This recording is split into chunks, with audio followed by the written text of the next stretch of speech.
Well, hello everyone and welcome back to Shutters and Speed. You join me here back at Micks' place again, where he's holding one of his open workshop days. And there's already lots of interesting bikes and interesting people to have a look at and have a chat to. So we're looking for a great afternoon. So without further ado, let's run them their titles, boy, as we say here in Norfolk, and get into the action today.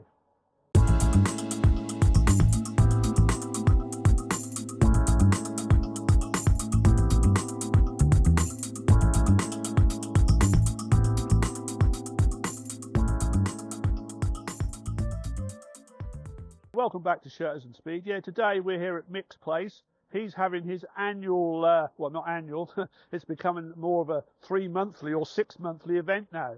It's an open workshop day where we have a look at various bikes, and one or two of them actually get worked on. If you remember in the last video, of which there'll be a link up here somewhere, if you wish to have a look at that of the previous workshop day, you'll find that we have a look at bikes, and there's also bikes being worked on. Now today, from what I can gather, we're working on one of Mick's own bikes. So as we go through the afternoon, we'll no doubt have a chat with Mick and see how that's all going and see what needs doing. So let's get into it and see who we can find to chat to and bikes to look at. Right, so we're here in the workshop here in Mick's garage, and we've got Nev here who's busy looking at Mick's Triumph Tiger 750 here. So Nev, what's going on here then? Well, we just took this casing off and took the oil pump off, stripped the oil pump, cleaned it, bashed the ball back into the casing, and he's got to take it off because he's got to put 2 new seals in there, and he's got to rewire this because the wire is broke. And basically he's only ordered 1 seal where he wants 2. Oh dear. So we aren't going to be able to complete the job today? No. So he got a new piece of this for the front wheel here. Right. Because it's cracked, so I'm just changed that for him as well. Okay. And now he's just informed me now we're not on wages, so I'm slowed up. That's the way, Nev. So what were the symptoms before all this came about? What was the... I think it was wet sumping. Yeah. And the reason being probably the balls weren't seating properly in the pump. Yeah. But they should be all right now. They're working all right. So, and I think that was the cause on it, was that seal there. Right. Okay. So that's why we've took it to pieces and okay. Try and put new. Well, he's got to put new seals in, but he's got to buy another one now. Right. Okay. So. Okay. Well, that's great. Well, I'll leave you to it, Nev, especially now you're not on wages, because you. Well, yeah, I'm going to steady up. That's the way. That's the way. Thank you very much, Nev. All right, mate. Cheers. Yeah, so here we are on Mick's Workshop Open Day, and we are here with a good friend of the channel, Jeff here, who some of you may remember we did a test ride on his CCM Spitfire. And if you're interested in that video, a link will appear up here in the corner somewhere. If you're interested, go and have a look. But in the meantime, as we've just come across Jeff, I thought we'd have a quick word and see how he's getting on. So how are things going then, Jeff? I'm going on quite well, really. I'm doing what I always do, is ride my bike when I get the first chance, talk about bikes, buy bikes, read bike magazines. And generally do everything that's associated with motorcycling. Yeah, I don't seem to be able to get interested in anything else like maybe a beer or 2 now and again. Well, that's all right, yeah. But I bought this bike. I've got rid of my touring bikes. I always have touring bikes, so this man will tell you. Yeah. But I've got out of the habit of touring, and this bike here is not a touring bike. It's a fun bike. Right. Because I've been doing it for about 20 years. I'm not enjoying riding around the Pyrenees and the Picos because the hairpins you're going in and out. And I thought, you know what? I'm not enjoying this like I used to. It's time to stop. And I don't mean stop riding bike. No. I've stopped touring because we did about 3,000 miles in a couple of weeks. Like. Yeah. It's Poland, and I just don't know anything else. So if you ask me questions about anything else, I can't answer it. Yeah. Ask me questions about, I was 76 and I've been riding the bikes ever since then. Each day's a bonus. Well, that is, absolutely. So this is a recent addition to your fleet then? This is my main bike. Yeah. I went to a Triumph shop to look at another bike. This is brand new, Yeah. and it's shiny. It wasn't my first choice, but when looking at it, it'd been pre-registered. Right. He said, if you don't mind your name being the second name in the logbook, Yeah. I'll knock you 1,100 quid off it. Well, that's a no-brainer then, isn't it? So, you know what they say? Yeah. A fool and his money are soon parted. Well, that's brilliant. I'm glad you're still enjoying your motorcycling, Jeff, Yeah. and it's been a pleasure to see you and catch up with you once again. So thank you very much for having a chat with me. Yep, and like I say, never say never. That's absolutely right. Nice to see you.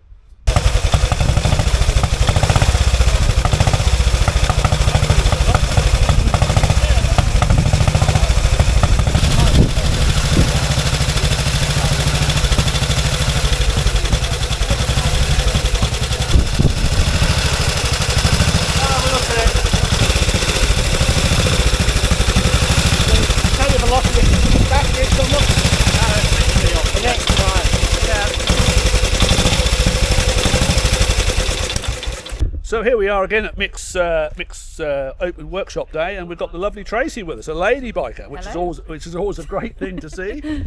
So Tracy, what is your biking history? My biking history is I started back in the early 80s on did the usual test like 100cc and all that, and then to a 125. My next big bike after passing my test was the 404. Oh wow, yeah. The 404, it's beautiful. Yeah. Had about 10 years of riding around, just usually commuting to work and usual few holidays here and there. About 19-20 years gap, and then got back on a bike about 5 years ago. Oh right, so what do you ride right now then? Well, I'm on the T100, which is here behind us. Oh right, okay, yeah. I've also got an Enfield Interceptor, which is at home, and the Interceptor is actually the first bike that I bought after the 19-20 year gap. Oh right, yeah. And then bought myself a street twin, Right. Triumph. Yeah. Met the Triumph boys. Yeah. Also behind us over there. Yeah. And then moved on to the T100 we've got, which we've got here. Oh right, fantastic. Now I noticed earlier in the day that you was having a look at this Harley and giving that a look, and I thought, she looks like she's taken by that. But just go through the reasons why you think it's not for you. The main reason, and actually probably one of the only reasons it's not for me, it's just too tall. Seat height. I don't know what the seat height is on this at all. The seat height on my T100 is about 790. That's fine. Yeah. But I'm actually tiptoeing on this bike here, which is not safe. Okay. I can't flat foot it on either side. But had you been able to? I probably would have considered a test ride if Oh that was right. possible. Yeah, absolutely. I'll test ride anything if I Yeah. can. Well, of but course you can. Yeah. Why not? Why not? Yeah. But not this. Too tall. Okay. Okay. Well, that's very interesting. Well, thank you, Tracy, for having a chat with us. That's all and right. perhaps we'll catch up again soon. Yeah. Nice to talk. Thank you. Bye.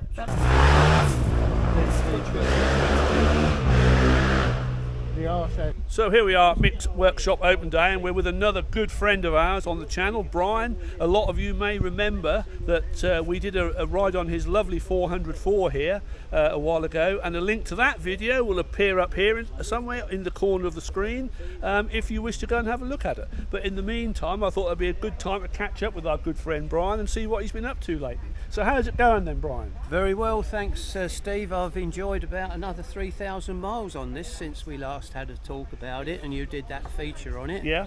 And I'm very happy with it. It's a nice little bike. Yeah. It goes well, and it's a good alternative to my Marini 3.5 Sport. They're both bikes that are capable of similar performance, offer the same kind of handling, and I'm very happy, and I'm very happy with this. Yes, it goes very well, very smooth. So it's always good to hear that people of your venerable age are still enjoying the motorbikes. That makes people like me feel much better, I must say. And long may you continue to enjoy that sort of thing. Well, I certainly hope so. Yeah. I recently spoke to a chap who's almost 90, and he's just gone out and bought a Triumph 400 Sport, one of the new single cylinders. Right, okay, So he's a good inspiration for me, Yeah. and as far as it goes, I think as long as you tailor your bike and your activities to what your capabilities are, you can carry on as long as you like. Absolutely, absolutely. Well, enjoy your cup of tea, Brian. I will do, mate. Lovely to see you again. You too, you too. Take care. Yeah, I will. Thank you very much. Always a pleasure.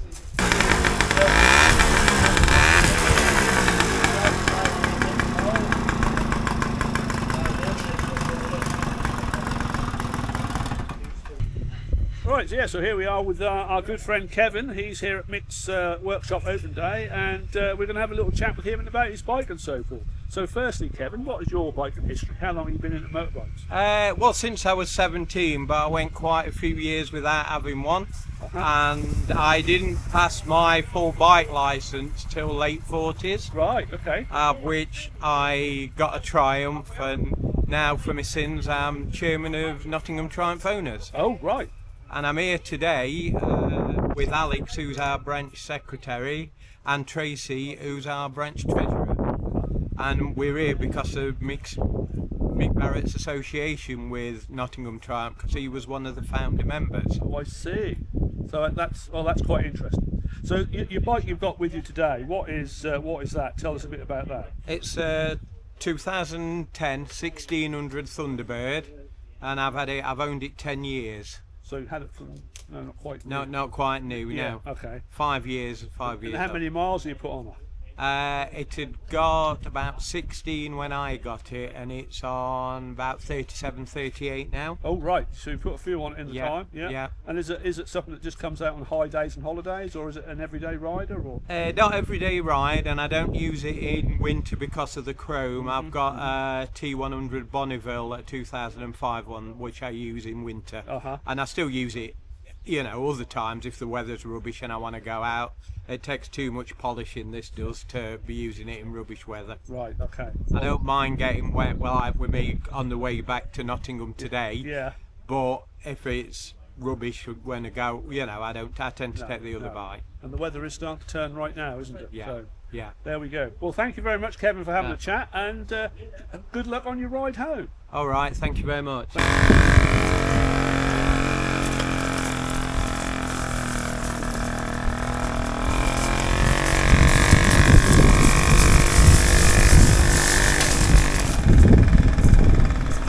Right, so we're joined here by Alex, who's another Triumph owner and a member of the Nottingham Triumph Owners Club, is that right? Yes, Nottingham branch of the Triumph Owners Club. In fact, you are indeed the secretary. I'm the secretary of the branch. Oh, I that's see. right. Okay, yes, So just give my viewers a brief insight into the biking history. Thank you. My biking history, I started when I was in about 17, 18, in 1965. Wow.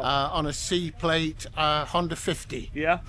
Super Sport. Yeah. I then grew up family, and unfortunately I couldn't afford to run a bike and a family as well. It happens to us all, doesn't it? And then I came back to biking this century, 2019, yes, 2019. As recent as that? Recent as that, yeah. Right, okay. Yeah, and I came back on a Bonneville. Yeah. Always wanted a Bonneville. Wow.